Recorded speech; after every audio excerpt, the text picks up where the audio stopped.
what you'll notice when you look at houses and furniture and how things get built is that 90 degrees is sort of a magic angle. A lot of the tools and the machines around the shop are set up to deliver and guarantee that angle. Even in this workbench here, you'll see that the legs come up straight and the top is horizontal, and you end up with a 90-degree angle. The problem with joining pieces at 90 degrees is oftentimes you're trying to spread glue along the end grain of a board and get it to join to another board. That doesn't hold very well. So one of the simplest ways to reinforce that joint is to add screws to it. That's not the prettiest joint in the world, and the next step a lot of people do is with a special tool called a Biscuit Joiner, and they slide in these biscuits. The advantage there is that the joint's very easy to cut and that it's invisible from the outside once it's glued together. Another very common and simple joint are these square notches in wood. This one is called a rabbet. It's used to add a little bit more surface for the glue to hold on to. That also can be reinforced with screws or biscuits. Another variation of that is a dado, which goes across the grain. You see these a lot in bookshelves. And the last variation of this joint is called a groove, and the only difference is it runs with the grain. This is how drawer bottoms are put in and cabinet backs. See these joints a lot, very simple, easy to cut.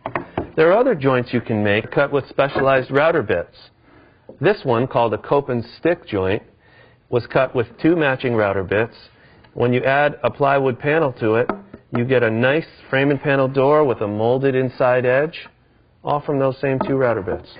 These basic joints are a great place to start. But Asa, why don't you tell us a little bit about some more advanced joinery techniques?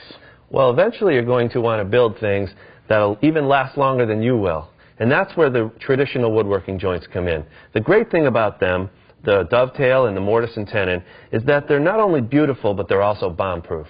The most common kind of dovetail joint is a through dovetail. It's called a through dovetail because both the pins and the tails go through the other workpiece. If we take this apart, we can see some of the advantages to this joint. Well, you see from how hard it is to pull it apart that it's a locking joint. It's a mechanical joint. You don't even really need glue to get this joint to hold, but there's plenty of surfaces for the glue to hold onto. Another common and very beautiful variation of the dovetail joint is the half-blind dovetail. It's called half-blind because it doesn't show on one side. This comes in very handy for making drawers, like this one here, where you don't want the tails to pop through and show. Another nice feature here is that you can use contrasting woods, one for the drawer side and one for the drawer front, to really highlight the beauty of the joinery. The other big star is the Mortise and Tenon joint. This table demonstrates 3 great variations.